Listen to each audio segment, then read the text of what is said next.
അതിൽ നമ്മൾ A B എന്നീ രണ്ട് സംഖ്യകളുടെ GCD കാണുമ്പോൾ R1 R2 എന്നിങ്ങനെ രണ്ട് താൽക്കാലിക വേരിയബിളുകൾ എടുക്കുന്നു. അപ്പോൾ R1 എന്നത് എക്ക് തുല്യവും R2 എന്നത് ബിക്ക് തുല്യവുമാണ്. അത് നമുക്ക് റിമൈൻഡർ R നൽകുന്നു.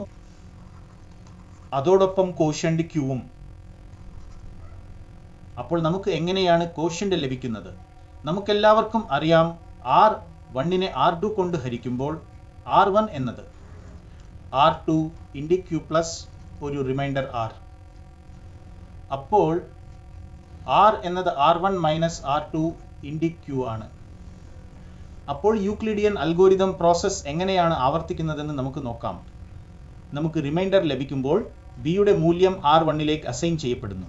ആ റിമൈൻഡർ ബിയിലേക്കും അസൈൻ ചെയ്യപ്പെടുന്നു.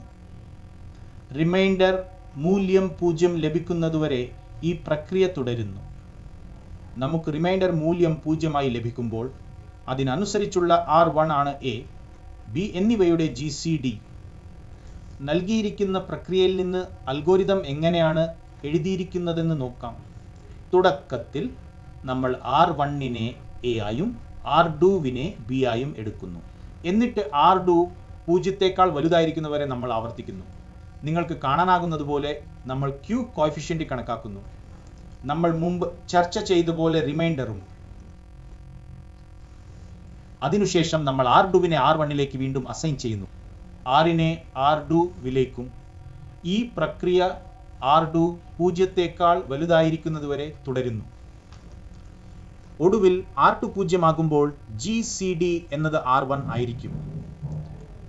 രണ്ട് സംഖ്യകളുടെ GCD മൂല്യം 1 ആയി ലഭിക്കുമ്പോൾ A, B എന്നിവ